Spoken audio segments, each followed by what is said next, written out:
காநகரில் GST கருத்து கேட்டு கலந்தாய்வு கூட்டத்தில் அன்னபூர்ணா உணவக உரிமையாளர் கூறிய கருத்திற்கு மன்னிப்பு கேட்ட விவகாரத்தில் அவரை மிரட்டி மன்னிப்பு கேட்க வைத்ததாக கூறி தமிழ்நாடு வணிக சங்கங்கள் பேரமைப்பின் தலைவர் கொளத்தூர் ரவி அவர்கள் பத்திரிகையாளர்களை சந்தித்தார். மத்திய நிதியமைச்சர் நிர்மலா சீதாராமன் தன்னை வானத்தில் இருந்து இறங்கி வந்தவர் என நினைத்து கொண்டிருக்கிறார். ஆகவே அவர் திருந்த வேண்டும், தன்னை திருத்திக் கொள்ள வேண்டும் என கடுமையாக சாடிய தமிழ்நாடு வணிகர் சங்க பேரவைத் தலைவர் கொளத்தூர் ரவி, கோவையில் ஓட்டு சதவீதம் குறைந்துவிடக் கூடாது என்பதற்காகவே அண்ணாமலை அவர்கள் மன்னிப்பு கேட்கிறார். கோவையில் மத்திய நிதியமைச்சர் நிர்மலா சீதாராமன் மற்றும் சட்டமன்ற உறுப்பினர் வானதி ஸ்ரீனிவாசன் ஆகியோர் தலைமையில் ஜிஎஸ்டி வரி விதிப்பு கலந்தாய்வு கூட்டம் கடந்த 1ஆம் தேதி நடைபெற்ற இந்த கலந்தாய்வு கூட்டத்தின் போது அன்னபூர்ணா உணவகத்தின் உரிமையாளர் தனது கருத்தை கூறினார். இந்த சம்பவம் முடிந்து 2 நாட்கள் கழித்து அவர் மத்திய அமைச்சர் நிர்மலா சீதாராமன், அமைச்சர் மற்றும் வானதி ஸ்ரீனிவாசன் ஆகியோர் முன்னிலையில் மன்னிப்பு கேட்கும் காட்சிகள் சமூக வலைதளங்களிலும் வெளியாகின. இதனை கண்டிக்கும் விதமாக பல அரசியல் கட்சி தலைவர்களும் சமூக ஆர்வலர்களும் கருத்து வெளியிட்டு வரும் நிலையில் சென்னை கொளத்தூர் பகுதியில் தமிழ்நாடு வணிக சங்கங்களின் பெயரமைப்பு தலைவர் கொளத்தூர் ரவி அவர்கள் பத்திரிகையாளர்களை சந்தித்தார். அப்பொழுது அவர் கூறுகையில், நிர்மலா சீதாராமன் அவர்கள் தன்னை வானத்திலிருந்து இறங்கி வந்தவர் என்று நினைத்து கொண்டிருக்கிறார். அவர் தன்னை திருத்திக் கொள்ள வேண்டும் என்றும் கடுமையாக சாடினார். அத்துடன் பாஜக தமிழக தலைவர் அண்ணாமலை அவர்கள் இச்சம்பவத்திற்கு மன்னிப்பு கூறியது குறித்து கூறுகையில், கோவையில் உள்ள மக்களின் ஓட்டு சதவீதம் பாஜகவிற்கு குறைந்துவிடக்கூடாது என்ற அச்சத்தில்தான் அவர் மன்னிப்பு கேட்டிருக்கிறார் என்றும் கூறினார். தொடர்ந்து கருத்து கூட்டத்தில் யார் கேள்வி கேட்டாலும் அவர்களை கூப்பிட்டு மிரட்டுவதுதான் மத்திய அரசின் வேலையாக இருக்கிறது என்றும், பாஜக கட்சிக்குள்ளேயே ஏதேனும் நடந்தால் அதனை படம் பிடித்து காட்டி அவர்களை அசிங்கப்படுத்துவதுதான் பாஜகவின் வேலை என்றும், அவர்கள் மனிதர்களை தொட்டிருக்க கூடாது என்றும், 144 கோடி மக்களின் மூச்சிலும் ஒரு பங்கு வரியை வணிகர்களும் வணிக சங்கங்களும் தான் செலுத்துகின்றனர் என்றும், எந்த வரி விகிதங்கள் அமல்படுத்துகின்ற பொழுது வியாபாரிகளை வியாபார சங்கங்களையும் அழைத்து வைத்து வரி விகிதம் விதிக்கப்படுகிறது, இது சரியாக இருக்குமா என்று கேட்டு தெரிந்து கொள்ள வேண்டும் என்றும், அப்பொழுதுதான் அது சரியாக இருக்கும் என்று கொளத்தூர் ரவி அவர்கள் தெரிவித்தார்.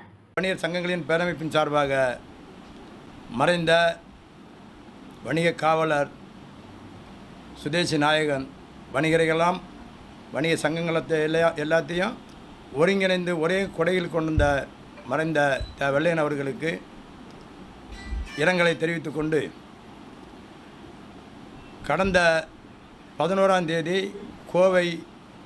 கோவையில் ஜிஎஸ்டி கலந்தாய்வு கூட்டம் என்று அழைத்து அதில் கருத்து கேட்கப்பட்ட கருத்தை வணிகர்கள், அன்னபூர்ணா உரிமையாளர் வணிகர்கள் அந்த கருத்தை சொல்லும்போது எல்லாம் அப்படியெல்லாம் சிரித்து மலிப்பி கேட்டுக்கிட்டு, அடுத்து 2 நாள் கழித்து அவர்களை நிர்பந்தப்படுத்தி மன்னிப்பு கேட்கும் வகையில் மத்திய அரசு நடந்து கொண்டதை தமிழ்நாடு அனைத்து வணிகர் சங்கங்களுடைய பேரமைப்பு வன்மையாக கண்டிக்கிறது.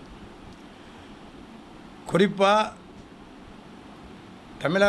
தமிழ்நாட்டில் இருக்கக்கூடிய பாரதிய ஜனதா கட்சியினுடைய நிலைப்பாடு, அவங்க கட்சிக்குள்ளேயே ஏதோ ஒரு சூழ்நிலைகள் நடந்ததுன்னா அதை படம் பிடித்து வெளிப்படுத்தி அவர்களை அசிங்கப்படுத்துவது அவர்களுடைய எண்ணம்.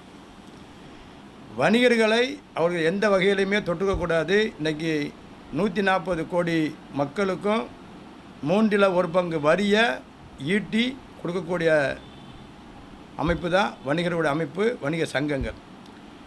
இந்த மத்திய மாநில அரசுக்கு கூட இணக்கமாக இருந்து வணிக சங்கங்களை நடத்தி வணிகர்களை எல்லாத்தையும் ஒருங்கிணைத்து எல்லாத்தையும் ஒரு முறையாக வரியை கட்ட சொல்லக்கூடிய அமைப்பு வணிகர் அமைப்பு.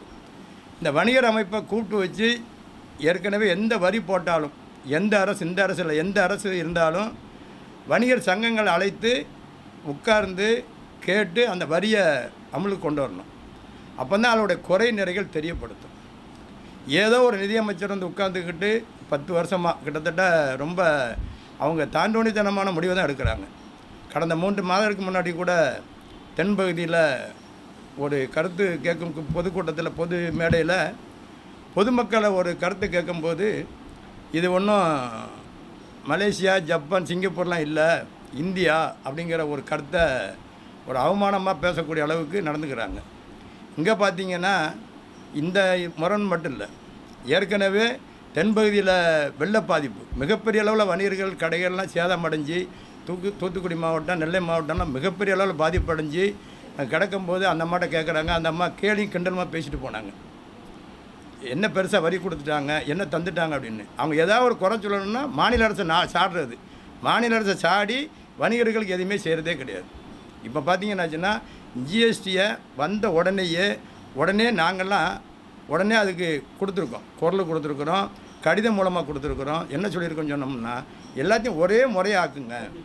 இப்போ 5, 12, 18, 28 அப்படிலாம் இல்லாமல் எதுவாக இருந்தாலும் ஒரே முறையாக அந்த விகிதாச்சார அடிப்படையில் வச்சுருந்தோம்னா எந்தவித கேள்விக்கும் பிரச்சனை இருக்காது. ஏற்கனவே அந்த ஓட்டல் உரிமையாளர் சொல்லும்போது அழகாக சொல்கிறாங்க அந்த விஷயத்த. இந்த மாதிரி இருக்குது, எங்களுக்கு கம்ப்யூட்டர் கூட திணறுதுங்க அப்படிங்கிற விஷயத்த சொல்கிறாங்க. அது யதார்த்தமான வார்த்தை, அதெல்லாம் யாரையும் கேள்வி கண்டலாக பேசணுங்கிற அவசியம்லாம் இல்லை, அழகாக சொன்னாங்க. அதை கூட அவங்க கவனத்தில் எடுத்துக்கிடாமல் நிருபத்தின் அடிப்படையில் ஏன்னு கேட்டாங்கன்னா இது மிரட்டல் தோணும். இப்போ இன்றைக்கி 140 கோடி மக்களுக்கும் இது சாரும். எப்படின்னா பார்த்தியா, பெரிய அன்னபூர்ணா ஹோட்டலில் இருக்கக்கூடிய ஆளையே நாங்கள் மன்னிப்பு கேட்க வச்சிட்டோம், நீங்கள்லாம் ஒரு சாதாரண ஆள், ஒழுங்காக இருந்துக்குங்க அப்படிங்கிற பதில் தான் அந்த பதில். இதை நாங்கள் ஏற்கனவே நேற்று ஒரு யூடியூப் சேனல்லாம் கொடுத்துருக்குறோம். இன்றைக்கி இந்த மீடியாக்களோட சொந்தங்களில் சொல்கிறோம், நீங்கள் வெளிப்படுத்துங்க. நிர்மலா சீதாராமன் அம்மாவுக்கு என்னென்னு சொன்னோம்னா அவங்க ஏதோ வானத்திலிருந்து இறங்கி வந்த மாதிரி ஒரு நிலை எடுத்துக்கிட்டு இருக்காங்க ஒவ்வொரு இடத்துலையும். அதனால் அந்த அம்மா திருத்திக்கணும். ஏற்கனவே உண்மையிலே பெரிய விஷயம் என்னென்னு சொன்னோம்னா, யாராவது ஒரு ஆள் சத்தம் போடுங்க நான் பார்த்துக்கிறேன்னு சொல்லிவிட்டு அவர் அண்ணாமலை அங்கேருந்து வர சொல்கிறாரு, நாங்கள் மன்னிப்பு கேட்குறோங்கிறத சொல்கிறாரு. ஆனால் உண்மையில் அண்ணாமலையோடு பாராட்டணும். ராஜா காலையில் என்ன சொல்கிறான்னு சொன்னோம்னா, தப்பு எல்லாமே உங்கள் ஆள்கிட்ட தான் இருக்குது, வணிகர்கிட்ட தான் இருக்குது, எங்கிட்ட எதுவுமே கிடையாது அப்படின்னு சொல்கிறார். இதை என்ன சொல்கிறாரு கேள்விங்க கிண்டலமாக இன்றைக்கி கூட ப்ரெஸ் மீட்டில் காலையில் சொல்கிறாரு, அப்பத்தாக்கு வரி அம்பானிக்கு வரி இல்லை அப்படின்னு சீமான் சொன்னதை கோடிட்டு காட்டுறாரு. அப்பத்தாக்கு எந்த ஊரில் வரி போட்டிருக்குன்னு அவருக்கு தெரியல. சிறு வணிகம் பண்ணக்கூடிய விதவைகள், பெரியவர்கள், முதியோர்கள்லாம் இந்த சீடை, முறுக்கு, வத்தல் இதெல்லாம் பாக்கெட் பண்ணி விற்கிறவங்க அவங்க அந்த பெரியவங்க தான். அதனால தான் அவர் அந்த கருத்தை அவர் சீமான் சொன்னார். அப்பத்தாவுக்கு வரி, அம்பானிக்கு வரி கிடையாது அப்படிங்கிறத சொன்னார். ஏற்கனவே பார்த்திங்கன்னா பல விதங்களில் இருக்குது சிக்கல், அதெல்லாம் ஒழுங்குபடுத்த வேணுங்கிறத தமிழ்நாடு அனைத்து வணிக சங்க பேரமைப்பு கேட்டுக்குது. அது மட்டும் இல்லாமல் தொடர்ந்து கருத்து கேட்பு கூட்டத்தில் யார் இது மாதிரி ஏதாவது ஒரு கேள்வி கேட்டாங்கன்னா அவங்கள கூப்பிட்டு மிரட்டுறது தான் இந்த மத்திய அரசுக்குடைய வேலையாக இருக்குது. News1 தமிழை லைக் பண்ணுங்கள், கமெண்ட் பண்ணுங்கள், ஷேர் பண்ணுங்கள், மறக்காமல் சப்ஸ்கிரைப் பண்ணுங்கள்.